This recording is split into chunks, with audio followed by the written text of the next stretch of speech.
Si Boss Tato, laging totoo, walang drama, walang arte, buhay simpleng may diskarte. Lahat ng trip sinasabay, kasama ka sa kanyang buhay. Boss Tato, araw-araw kwento ng buhay na natural.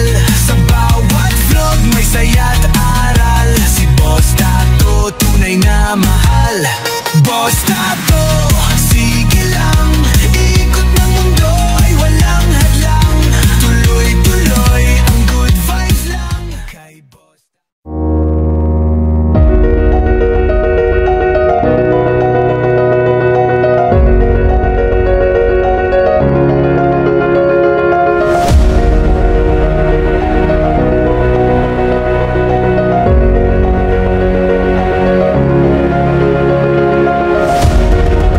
Ako po si Jericho Rosales Marquez, nakatira po sa Barangay Bukana sa Globe Park.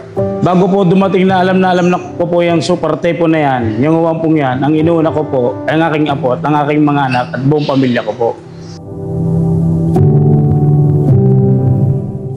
Pinabayaan ko na po rin laman ng tindahan, ano naman ako konti, inagapan namin ariyaw.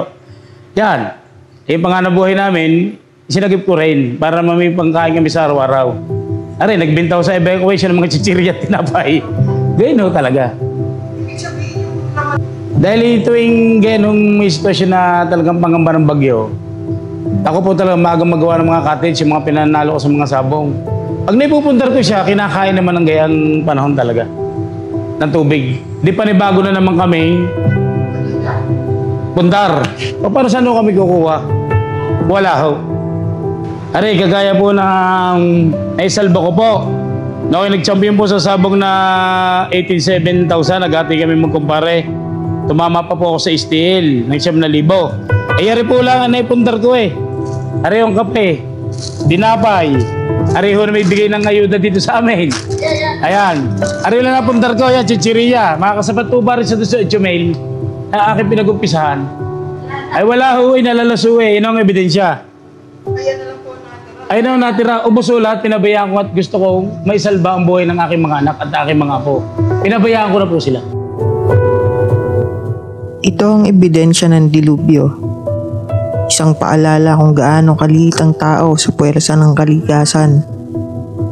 Hindi lang ari-arian ang nawala sa bawat infrastrukturang nasira, kundi mga pangarap at alaala.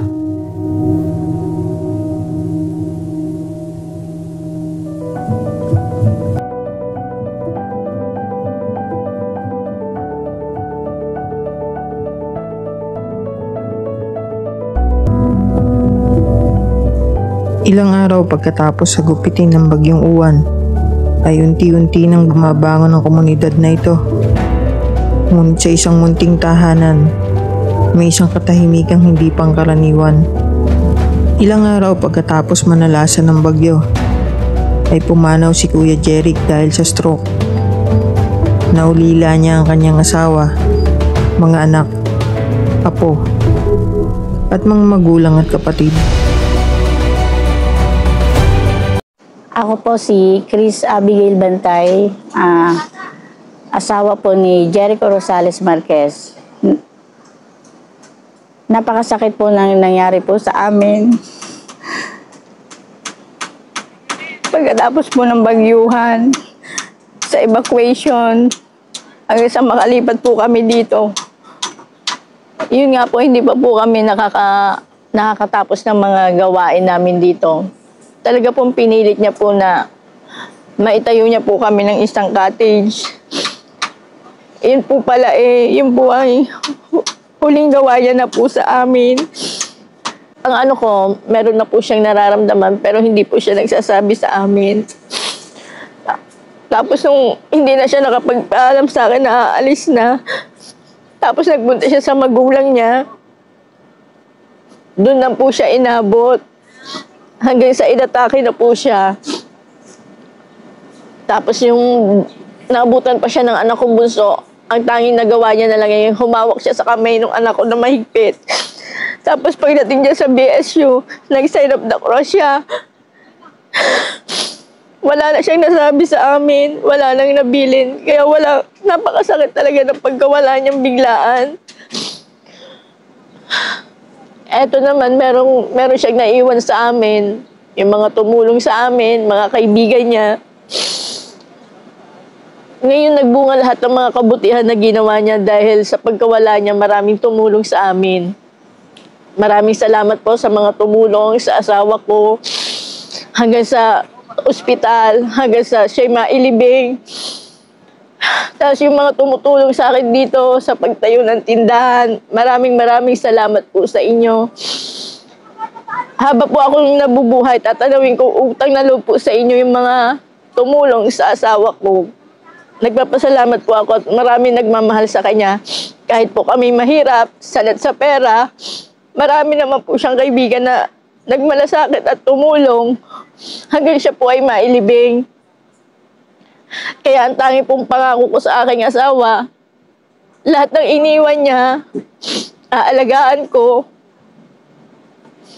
Iniwan niyang tindahan kasi ang gustong-gusto niya talaga magkaroon kami ng tindahan, pupunuin niya bago kaya siya magsasabong noon, pumunta siya sa bungan, kaso hindi na siya umabot. Naawa ko sa mga anak ko. Hanggang ngayon, hindi pa rin nila matanggap, lalo na yung anak kong lalaki. Halos lagi sila magkasama, kumakain ng tulala. Napakasakit sa isang magulang na makikita mo na gano'n ang anak mo. Pero ayoko na magpakita sa kanila na umiiyak ako dahil lalo silang nangihina. Pag meron time, umiiyak ako mag-isa na hindi nila alam. Ayoko ipakita sa kanila. Kaya itong iniwan niya negosyo sa akin, aalagaan ko po ito. Pangako ko sa kanya, palalaguin, mamahalin. Yung iniwan niyang kubo, aalagaan ko po yan. Yung pantanging pangako ko po sa kanya. Maraming salamat po. Magandang umaga po sa inyo lahat na nanonood po dito. Alam po ninyo, ang anak ko po pumula pa sa pagkabata, yan po yung matulungin. At palabiro po yan talaga hanggang sa lumaki. Ang tanging kong masasabi po ay mabait po aking anak. Siya po ay nang lumaki, nang matapos niyang pag-aaral, nakatuntong lang po yan ng third year high school. Eh, siya po ay nagkasawa na. At ito nga po ang nangyari lang sa itong taong ito po ay medyo namalas po ang aking mga anak dahil po sa paglaki ng gawa po ng bagyo at paglaki ng alon. Ang mga cottage po nila ay talaga pong nasalanta. Lalo na po dito sa aking anak na namatay. Yan po, di nang matapos po ang bagyuhan, hindi ko po inaasahan ang pangyari na ang aking anak ay bibiglain po na siya po ay bigla na lang pumanaw. Isang araw lang po yun. Hindi namin makuha bakit biglang-bigla siyang pumanaw. Pero po yun, una pong atake na yun, nadaroon namin sa ospital, awa ng Diyos na pagaling namin. Yun nga po, yung mga ilang buwan lang sabi yun nangyari sa kanya, na tayo uli, yun, siya niya matay. Kaya hindi ko lang po sabi ko nga kay Lord, ba't hindi po ako kuhanin niya, huwag na sana yung anak ko. Ako po si Lolita Rosales, naina po ni Verdugo. Kaya po ako napapaya. Noong pong araw, siya nagbubukti ng edad 10 taon. Maliit pa po siya, sila 3 barkada. Siyempre kami naman talaga mahirap nung araw. Hanggang sa ngayon po, mahirap pa po kami, lalo-lalo na po siya. Wala po siya sariling bahay. Kaya po kami awang-awa sa kanya. Ito lang pong bahay niya talaga. Kaya po kami naaawa sa kanya. Siya po yung napakabait na anak ko na pagka umaga po yan, ay napunta na po sa aming mga kapatid niya sa akin na lagi ng nanay, Joan. Ay ang hirap pong kalimutan, lagi po ako naiyak. Ako nga huy, alas 4 pinarito sa manugang ko. Ngayon po, kaya po ako naiyak na pagsasalita. Ang hirap pong tanggapin. Mahirap po pala mamatay ng anak at di ang kalaki na. Tsaka naawa po ako sa aking mga apo. Nung isang araw po, kahit bawal akong pumunta ng sementeryo, kami pinagpunta ng aking manugang at ng aking anak. Hinahanap po namin yung pagkanta niya, yung pagkasalita niya, pagbibiro niya. Napakabait po ng anak na yan. Nagdadala lang po sa kanya kahirapan talaga. Kaya po siya natin sa tabing dagat, wala po siyang bahay na sarili. Tapos yung palibasa yung kaibigan niya ang Glo, pinatayo ho siya dito. Sa anong ito. Ay, ang problema ay nagibaho naman ng bagyo. Ayan, kaya ho sila din sa sira-sirang pinagtutulong-tulungan ng gawi. Magandang umaga po. Ako po si John Marquez. Ako po yung pangatlong anak po ng mga nanay Lolit at Daddy Ruben na sumunod po sa Kuya Jerry. Masasabi ko po sa aking kapatid ay napakabuti niya pong kuya para sa akin. Dahil hindi po kami nag-aaway mula bata. Lagi po kami magkasama mula na nagsiwalay po yung aming magulang. Hindi po namin siya malilimutan. Tsaka sa sobrang buti nga po niya siguro, kinuha siya ni Lord agad na maaga. Dahil doon napatunayan namin na ang kapatid namin napakabait sa kapwa. Dahil meron dumarating sa kanya nung siya nakaburol na hindi namin mga kilala. Na nagpapakilala na sila yung mga kaibigan ng kuya, kumare, ganyan. Di namin sukat akalain na sa iba-ibang lugar dito sa Nasugbu ay marami siyang naging kaibigan na talaga nakikiramay, umiiyak. Kaya sabi ko, napakabuti ng aking kapatid dahil sa mga ganyang liblib ng mga lugar ay nakakarating siya para tumulong din, makipagkaibigan. Kaya hindi namin siya malilimutan na hindi man siya ganyang kaperpektong kapatid pero para sa amin, isang kawalan na mawalan kami na isang kapatid, dala 4 lang kami. Tsaka yung mga pinagdaanan namin nung kami maliliit, talagang hindi ko malilimutan dahil kami lang yung lagi magkasama sa bahay namin noong. Kaya sabi ko lang sa kuya ko, kung saan man siya naroon, sana maging masaya na rin siya. At gabayan kami, lalo na mga kanyang anak, kanyang asawa. Dahil siguro sa nangyari na sa na nga nung nagdaang bagyo, wala silang pampunan. Kaya yung iniwan niya ngayon, ayun na naging dahilan para magkameron uli sila ng pangpuhunan sa tindahan. Yung sinasabi po niya no, na pag siya nanalo sa sabong, totoo po yun na nilalaman niya sa tindahan. Ngayon po, nawala naman siya. Meron nga po laman ng tindahan niya. Wala naman po ang kuya ko. Kaya napakasakit na hanggang sa huling kanya ng buhay niya ay nagkameron pa rin siya ng puhunang maiiwan sa kanyang pamilya. Kaya po sa mga kapanood po nito, totoo po yung sinasabi ng kuya ko na taon-taon ay lagi pong nagigiba yung kanilang munting tindahan, kanilang tinitigilan. Totoo po yun na bumabangon para sa kanyang mga anak. Lahat na nakikita niyo po dito ay totoo na kanila po ito na pinatayo lang po sila ng Globe Park para po meron silang pagkukuha ng hanap buhay. Kaya po, salamat po sa lahat din po ng mga nagbigay ng tulong sa aking kapatid na siya na ospital hanggang siya namatay na tumutulong pa rin po sa kanya. Kaya po nagpapasalamat po kami. Hanggang doon na lang po. Kung nasama po ang kapatid ko ngayon, ay hindi po namin malilimutan. Mahal na mahal ko po siya. Yan lang po. Thank you po. Magandang umaga po. Ako nga po si Ramsel Marquez, taga Barangay Bukana po. Kapatid po ni Verdugo na pumayapa na po ang aking kapatid. Isa lang po masasabi ko, at siya wala na, napakarami pong tao sa kanyang dumalo, sa kanyang kaarawan. Palibasa po siya napakagaling makasama sa kapwa, kahit sa mga pong lugar ng Bukana at mga bukid-bukid. Talagang dami sa kanya nakapaglibing at dumamay. Higit po talaga napakabuti niya. Saka ako saksi, lagi ko siya kasama kung saan man lugar, malalayong lugar. At ito kami lasing na, inihatid po kami. Sobrang pakasama, dadala namin mga daing na isda, tuyo. Ganun po. Saka, gaya ho itong panahon nito, tuyo hong babagyo, laging giba. Kasi gawa ho ng mga kawayan hula niyan, hindi talaga kayo ng dagat kasi malaking alon ho yan eh. Hinga ho mga bato, nagigiba, iba ho ba ng mga kawayan lang. Ayun ang isang patunay po talaga na napakahirap mong tumira sa tabing dagat. Buhay yung itagang tataya, kaya hanggat maaari, ating una yung pamilya.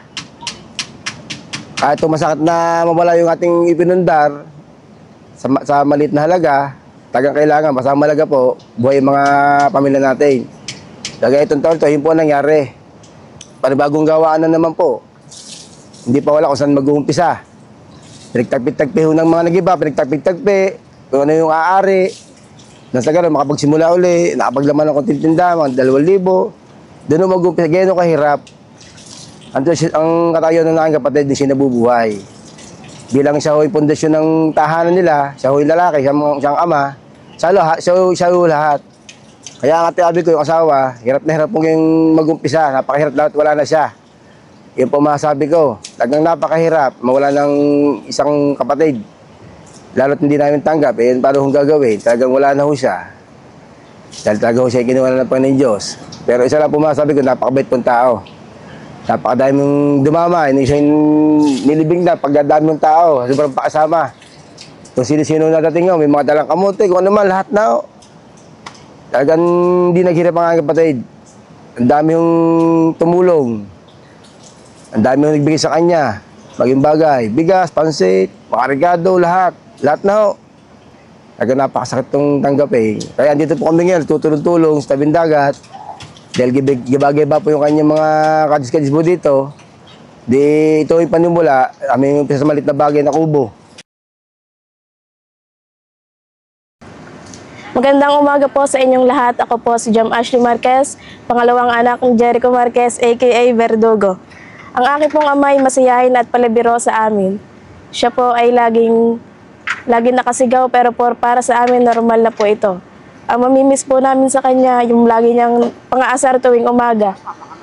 Siya po ay matatag, malakas, palagi niyang pinapaalala sa amin na lahat ng problema ay mayroong solusyon.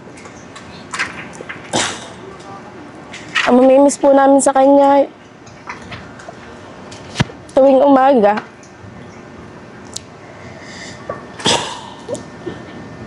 Ang gusto ko lang po sabihin sa kanya, mahal na mahal namin siya. Tsaka yung mga pangarap niya sa amin, tutuparin namin dahil ayun ang gusto niya sa amin. Gusto ko lang sabihin sa kanya na kung nasan man siya ngayon, sana masaya na siya. At di namin papabayaan na naiwan niya para sa amin. Sana po matanggap niya na wala na siya dahil alam namin ayaw pa niyang mawala. Ang mamimiss lang po namin sa kanya tuwing inaasar niya kami tuwing umaga. At marami po nagmamahal sa kanya at ang kanyang pangako lang nung siya'y nawala, maraming maglilibing sa kanya at natupad yon. At alam ko pong masaya siya. Ang masasabi lang, mahal na mahal po namin siya. Ako po si Randy Rosas, taga Barangay Bukana. Matagal na ko pong kaibigan si Paring Jeric. Kami po lagi ang magkasama kahit sa mga sabungan, kahit dito sa tabing dagat. Mabait po si Paring Jeric, talagang magaling makisama. Wala po kaming pinagsamaang kuwan, talagang okay po siya. Nakakaluha nga po, talagang bigla po pangyayari. Yun po'y atake. Ang kanya pong mata ay wala ng puti, pero luha na.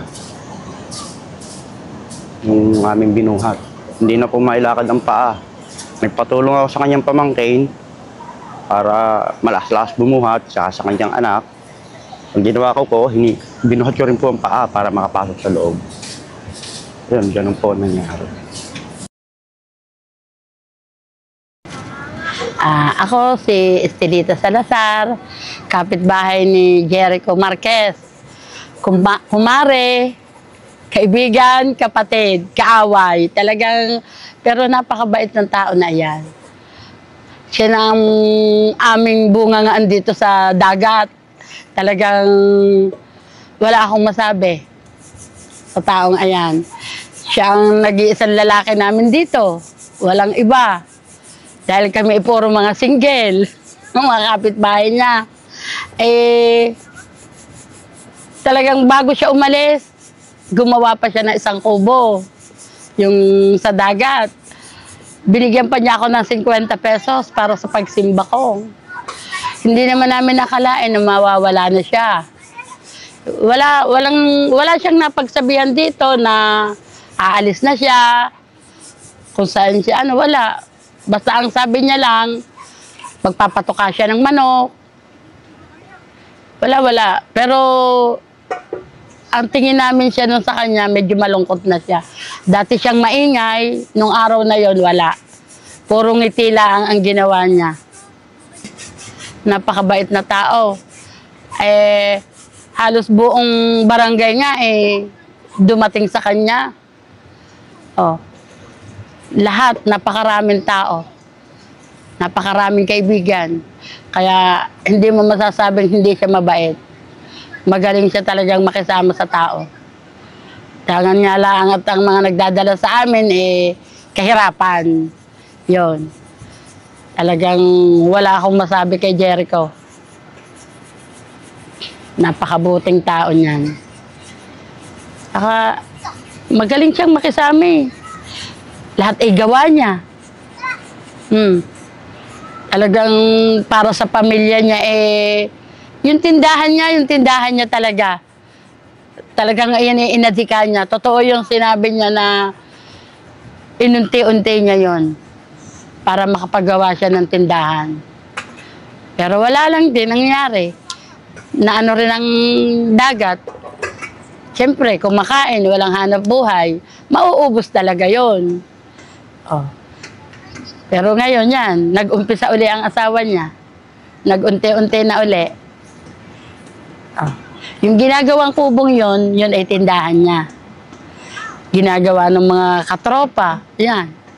Mga kaibigan niya, yung gumagawang yan. Yung mga kahoy na naroroon, ibinigay pa niya sa akin. Ibinigay sa kanya ng pinsan niya, pero ipinabigay niya sa akin. Kaya wala akong masabi. Talagang nakakapanghinayang. Dahil maaga siyang nawala.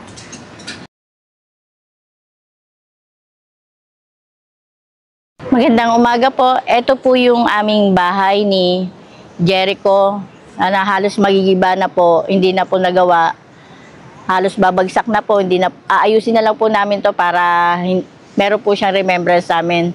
Tapos dito naman po, eri po yung kanyang iniwang tindahan na hindi niya po magawa-gawa. Dahil po wala nga po kami pampagawa, kaya unti-unti.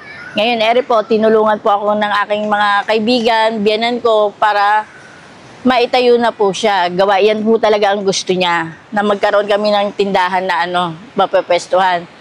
Tapos, ayan na nga po. Ito po yung mga naiwan namin na yung mga nag-abuloy po sa kanya, pinandagdag ko po sa paninda namin, pangsimula namin pamilya. Tapos, unti-unti na namin itong palalaguin para sa pang-umpisa namin, para ng mga anak ko. Yan po lahat ng mga tumulong po sa kanya, nilagay ko po lahat sa aming hanap buhay para mapunta sa dahil ang pangako ko sa kanya, ang iniwan niyang pera ay aking palalaguin, pati ang kanyang kubo, aalagaan ko po yan. Kaya unti-unti ho namin aayusin at gagawin. Yung araw po ng linggo na yon, na umaga, talaga pong pinilit niya pong maitayo ito. Kahit po siguro masama nang nararamdaman niya, hindi siya nagsasabi sa amin. Kaya po yan talagang pinilit niya na maitayo. Tapos yung kinahapunan yon, doon na nga siya sinama ng lasa. Kaya siguro ang niya, para meron siyang maiiwan sa amin, panghanap buhay. Kaya talagang pinilit niya na maitayo yan. Tapos eto po, inayos niya po yan unti-unti para mapakinabangan. Eri nga po ang sinasabi niyang tulugan, na dito kami natutulog dati. Eri ang aming tulugan dati na inayos na. Yan. Diyan kami natutulog. Yan ang aming tulugan.